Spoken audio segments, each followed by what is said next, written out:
Bueno, a ver, imaginemos por un momento una escena del crimen moderna. Ya sabéis, luces de neón parpadeando, la clásica cinta amarilla policial bloqueando el paso. La típica espampa que nos da seguridad. Exacto. Vemos a los forenses con trajes blancos, recogiendo pruebas de ADN, o sea, todo muy clínico. Nos reconforta esa imagen, esa ilusión de control milimétrico. Claro, porque ahí la ciencia hace su trabajo y parece que los hechos son visibles e indiscutibles. Justo. Pero ahora quiero que apaguemos esas luces. Cortamos la electricidad de golpe y viajamos en el tiempo al siglo XIV. Madre mía, menudo salto. Totalmente. Nos encontramos de pronto en una abadía medieval, súper aislada en las montañas del norte de Italia. Hace un frío que pela, hay niebla por todas partes, y de fondo solo se escuchan cantos gregorianos. Un ambiente bastante opresivo, digamos. Pues fíjate, en este lugar, si un monje aparece despeñado con el cuello roto en el fondo de un barranco, la respuesta de quienes lo rodean no es acordonar la zona. Ya no se ponen a buscar pisadas en el barro, precisamente. ¿Qué va? La respuesta automática es caer de rodillas, santiguarse frenéticamente y echarle la culpa a un demonio invisible. O sea, el escenario del crimen se vuelve de aguas muy, muy turbias. Y tan turbias, es un choque brutal. Así que bienvenidos a este análisis a fondo. Y bueno, antes de adentrarnos en las sombras de esa abadía, queremos enviar un saludo inmenso y súper entusiasta a toda la gente del canal de YouTube, podcast de libros y pelis. Eso es, un saludo enorme a quienes nos escuchan desde allí. Es un auténtico lujo compartir este espacio con una audiencia tan apasionada por diseccionar grandes historias. Totalmente de acuerdo. Y esa transición que planteábamos al principio, de la luz estéril del laboratorio a la oscuridad de la superstición medieval, creo que es el vehículo perfecto para entrar en materia. Pues sí, porque nos mete de lleno en la monumental obra que nos oculta hoy, El nombre de la rosa. Un clásico indiscutible. Exacto. Hablamos de una novela publicada en 1980, que rompió cualquier expectativa posible. Vendió una barbaridad, ¿no? O sea, más de 15 millones de ejemplares en todo el mundo. Arrasó con premios como el Strega y el Médicis extranjero. Una proeza absoluta porque, a ver, sobre el papel es un texto denso. O sea, entrelaza misterio gótico, teología del medievo, debates filosóficos súper complejos. Y mucha semiótica. Claro, pero es que antes siquiera de cruzar los muros de la abadía para investigar los crímenes, el autor nos pone un obstáculo deliberado. La historia no empieza en el siglo XIV. Para nada. Arranca en pleno siglo XX. Justo. Nos topamos con un prólogo situado en 1968. Hay un narrador anónimo que nos cuenta que cae en sus manos un libro en francés escrito por un tal Abate Bayet. Y ese libro, en teoría, es la traducción de un manuscrito en latín del siglo XIV. Escrito por un monje llamado Azzo de Melk. O sea, una cadena de transmisión súper frágil. Ujú. Y la cosa tiene guasa porque se complica aún más. Tela marinera. Porque resulta que este pobre narrador sufre una ruptura sentimental bastante abrupta mientras está en un hostal. Un drama en toda regla. Totalmente. Su pareja se marza y para colmo se lleva el dichoso libro de ballet. Y el tipo se queda compuesto, sin novia y solo con unas cuantas notas manuscritas. Y para rizar el rizo, años después, encuentra otra pista por casualidad. Fíjate, paseando por Buenos Aires, encuentra una referencia a este monje en otro libro perdido, esta vez en lengua georgiana. A ver, confieso que al preparar esto yo estaba bastante frustrado al principio. Es normal, descoloca mucho. Es que me recordaba esas películas modernas de metraje encontrado, o sea, el found footage, todo a base de cintas perdidas. Yo me pregunto por qué montar esta gincana de traducciones y cajas chinas en vez de contar la historia directamente. Pues mira, esa frustración tuya es justo lo que busca el diseño del libro. ¿Así? Claro. Esta estructura encaja en lo que se llama una obra abierta y nos marca una regla de oro antes de que se derrame la primera gota de sangre. ¿Cuál? Que el acceso a la verdad absoluta es imposible. Es una ilusión. O sea que nos está avisando de que no nos fiemos. Exacto. Nos advierte que la evidencia que vamos a leer ya está contaminada, filtrada y distorsionada por los siglos, los idiomas y, los fallos humanos. Claro, como el teléfono escacharrado. Justo. No tenemos acceso a la realidad en sí, sino a lo que en filosofía llaman signos de signos. Ecos de ecos. O sea que cuando entremos en la abadía, la verdad ya es un cristal roto del que solo tenemos trozos. Eso es. Y precisamente en un mundo lleno de fragmentos confusos, hace falta alguien capaz de interpretar, alguien que no se deje llevar por el pánico de los demás monjes. Y ahí es donde entran nuestros protagonistas. Así es. Hacen su aparición el agudo fraile franciscano Guillermo de Baskerville y su joven acompañante, el novicio benedictino Azzo de Melk. Que es el que narra la historia siendo ya un anciano. Claro. Exactamente. Oye, la sombra de Sherlock Holmes y Watson aquí es inmensa. O sea, empezando por el apellido Baskerville. Y la presentación es brutal. Llegan a la abadía a finales de noviembre de 1327. Y antes de cruzar la puerta, ya demuestran de qué pasta están hechos. Sí. Se cruzan con unos monjes histéricos buscando el caballo desbocado del abad. Y Guillermo, sin haber visto al bicho en su vida, les dice por dónde ha ido. Y no solo eso. ¿Qué va? Les suelta que es el mejor caballo de la cuadra, de color negro, de 5 pies de alzada, y que se llama Brunello. Los monjes lo miran como si fuera brujería pura. Normal, en aquella época. Pero él solo se había fijado en ramas rotas a cierta altura, crines negras en unas zarzas y huellas en la nieve. Para Guillermo, el mundo es como un libro abierto. Pues eso que acabas de describir es la demostración práctica de la semiótica. A ver, explícanos eso un poco más. Digamos que la semiótica es el estudio de los signos y de cómo interpretamos el significado de las cosas en nuestro entorno. Vale. Guillermo lee el mundo físico como si fueran pistas que apuntan a una verdad oculta, usando la deducción empírica. Aunque el guiño literario es a Sherlock, el personaje se basa históricamente en el filósofo Guillermo de Ockham. El famoso de la navaja de Ockham. Eso es, ese principio que dice que, ante varias explicaciones para un fenómeno, la más sencilla suele ser la correcta. Vale. Pero espera, porque aquí la cosa choca de frente con el contexto histórico. A ver, cuéntame. Leer huellas hoy nos parece lógico, pero aplicar la navaja de Ockham en 1327, rodeado de monjes que creen que una tormenta es obra del diablo, o sea, eso era peligrosísimo. Te jugabas el cuello, literalmente. Claro, si la norma era que Dios o Satanás lo movían todo, ponerte a medir pezuñas en el barro en vez de rezar, me parece una sentencia de muerte por herejía. Y lo era. Guillermo encarna esa razón incipiente, esa chispa de ciencia que choca contra el muro de hormigón del dogma ciego. Y ese choque se ve en el primer cadáver, claro. Exacto. El joven Adelmo aparece muerto al pie de un torreón inmenso. Y claro, toda la comunidad entra en pánico absoluto. Ya ven el apocalipsis, demonios con cuernos empujando al pobre chaval. Justo. Pero Guillermo llega, descarta todo eso sobrenatural y aplica su semiótica. Examina por dónde cayó el cuerpo, las ventanas abiertas arriba, y concluye que fue un suicidio. Nada de demonios, física pura. Es la irrupción de la causa-efecto en un mundo alimentado por el terror religioso. Pero claro, por muy lógico que sea Guillermo, pronto se da de bruces contra un muro infranqueable.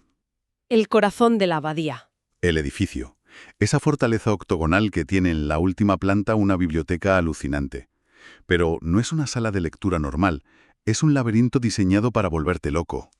El famoso Finis Africae, el confín del mundo. Fíjate, haciendo una analogía con hoy, esa biblioteca sería como un servidor de datos de máxima seguridad del Pentágono. Buena comparación. Pero con una diferencia clave. Hoy ponemos firewalls para que la información correcta fluya a las personas adecuadas de forma segura.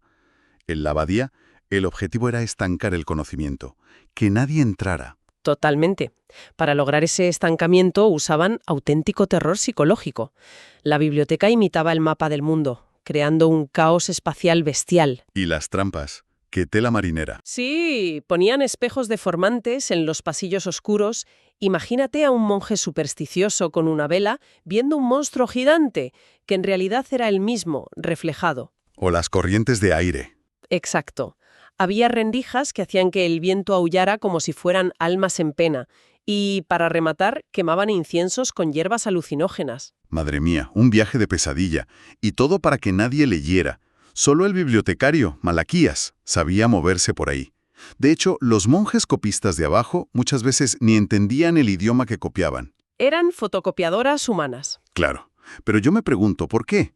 O sea, ¿por qué una institución dedicada al intelecto gasta tantos recursos en pudrir el saber en la oscuridad? Porque la mentalidad de la ortodoxia de entonces no veía el conocimiento como progreso. Ah, ¿no? ¿Qué va? Se veía como un depósito divino y ya cerrado. Todo lo que había que saber ya estaba escrito.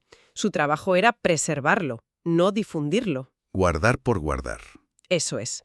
Difundir ideas griegas, árabes o paganas era un riesgo letal para el alma. Podía hacer que la gente cuestionara el orden. Y el jefe absoluto de esta parálisis intelectual es Jorge de Burgos. El gran antagonista. Un monje anciano, ciego, súper encorvado, blanco como la nieve. Un fanático de cuidado. Y bueno, hay que mencionar el homenaje clarísimo a Jorge Luis Borges. Innegable. Borges también acabó ciego dirigiendo la Biblioteca Nacional de Buenos Aires. Sí, pero Jorge de Burgos no tiene la bondad literaria de Borges. Representa la parálisis total. Su mente es ese laberinto lleno de trampas. Exacto. Un mecanismo para destruir a quien piense por sí mismo. Y lo peor es que este microcosmos de opresión en la biblioteca refleja un incendio geopolítico enorme que está arrasando a Europa fuera de la abadía. El contexto político es fundamental aquí. O sea, los asesinatos no pasan en el vacío. Hay un tablero de ajedrez internacional brutal. Tenemos al papado instalado en Aviñón con Juan XXII, enfrentado al emperador Ludovico de Baviera. Un cisma histórico de proporciones gigantescas. Y la excusa para que Guillermo esté en la abadía es hacer de mediador en una cumbre diplomática sobre esto. Pero claro, te pones a ver el tema del debate y hoy en día parece de broma. A ver, suena peculiar para nosotros, ¿sí? Es que debatían a muerte sobre si Jesucristo y los apóstoles eran pobres de verdad o no, si la túnica era suya o solo la tenían cedida. Parece un detalle menor, pero no lo era. Ya te digo, los franciscanos espirituales defendían la pobreza absoluta, y el Papa, en respuesta, los declara herejes y los manda quemar. Yo te pregunto, ¿realmente a esta gente le importaba la ropa de Jesús? ¿O esto era la excusa corporativa más grande de la historia? Estoy convencida de que era pura geopolítica disfrazada de teología escolástica. Claro, el dinero. Exactamente. El peligro de la doctrina franciscana no era espiritual, era legal. Si la Iglesia admitía que Cristo rechazó toda propiedad material, se quedaban sin argumentos para justificar su propia riqueza. Y vaya si tenían riqueza. Tenían tierras enormes, ejércitos, cobraban impuestos bárbaros. ¿Cómo defiendes eso si tu líder espiritual repudió el dinero? Imposible. Es un misil directo a la cuenta bancaria del Papa. Por eso el emperador Ludovico apoyaba a estos franciscanos, no porque fuera un santo. Para hacerle la puñeta al Papa. Justo. Empoderar a los monjes pobres deslegitimaba a su gran rival. Y este es el reloj de arena de la novela. Los crímenes son un desastre diplomático inminente. Y tanto, porque está a punto de llegar la legación papal con Bernardo Guía a la cabeza, que era un inquisidor de los que dan miedo de verdad. Una bomba de relojería. Si Guy llega y ve monjes asesinados y a todo el mundo gritando sobre demonios, tiene la excusa perfecta para purgar el monasterio y hundir a los franciscanos. Y fíjate cómo convergen todas estas tramas enormes en un objeto tan pequeño. Es flipante. Alta traición, el Papa, el emperador, y al final todo gira en torno a un simple libro. No se matan por un cáliz mágico, se matan por un libro sobre la risa. El segundo libro de la poética de Aristóteles. Exacto, el mítico tratado sobre la comedia. Y resulta que el asesino es el anciano, Jorge de Burgos. Una revelación tremenda. Y el método es retorcidísimo. Como no puede esconder el libro para siempre en el laberinto, le pone veneno indetectable en las esquinas de las páginas. Arsénico puro. Claro, los monjes curiosos que lo encontraban tenían que chuparse el dedo para pasar esas hojas tan grusas de pergamino. Y horas después, muertos con los dedos y la lengua negros. O sea que Jorge prefiere masacrar a sus propios hermanos de fe antes que dejarles leer a Aristóteles hablando de chistes. ¿Por qué ese pánico irracional a algo tan humano como reírse? Pues porque en la mente de un totalitario como Jorge, la risa no es inofensiva, es un arma de destrucción masiva. Explícanos eso porque tiene miga. El control de la Iglesia medieval, según esta visión, se basaba en el miedo absoluto. Miedo al infierno, al castigo divino, a los demonios. Si te portas mal, al fuego eterno. Exacto. Pero la risa relaja. La risa subvierte las cosas y sobre todo mata el miedo. O sea, si te ríes del diablo, ya no le temes. Y si no hay miedo al diablo, no necesitas redención. Y sin redención, se cae todo el chiringuito. No hace falta un Dios que te salve, ni una iglesia que ponga las leyes. Reírse derrumba todo el sistema. Fíjate que esto me recuerda al análisis que hace Slavoj Žižek. Él dice que esta historia demuestra una fe total en la fuerza antitotalitaria de la carcajada. Es que es así. Desacraliza a los dictadores. Si te ríes del poder, es que ya no le tienes miedo, y estás a un paso de tumbarlo. Y esto nos lleva a un giro filosófico brillante, que destaca el investigador Gonzalo Soto Posada. ¿Cuál es? Una inversión total de La ciudad de Dios de San Agustín. Siempre nos han vendido que los guardianes de la fe y el dogma son los buenos. los que protegen la vida. Y que los herejes son los asesinos peligrosos. Pero en la abadía de Eco es todo al revés. Los paladines de la pureza son los asesinos en serie. Así es. Jorge y los suyos matan creyendo que hacen el bien, mientras que el supuesto hereje, Guillermo, usa la ciencia, la paciencia y la paz para intentar salvar a todo el mundo. Es súper trágico. Jorge está tan convencido de tener razón que al verse acorralado, se come literalmente las páginas envenenadas y prende fuego a la biblioteca. Prefiere destruirlo todo antes que dejar que la duda exista. Y la que lía es parda. Se quema la biblioteca más grande de la cristiandad entera. Siglos de conocimiento hechos cenizas. Tratados, poemas, mapas, todo al garete por culpa del fanatismo de un solo tío. Una pérdida irreparable. Y el final es súper melancólico. Vemos a Atso, ya de viejo, volviendo a las ruinas, va recogiendo cachitos quemados de pergamino entre los escombros y se monta una biblioteca minúscula, un cementerio de frases sueltas.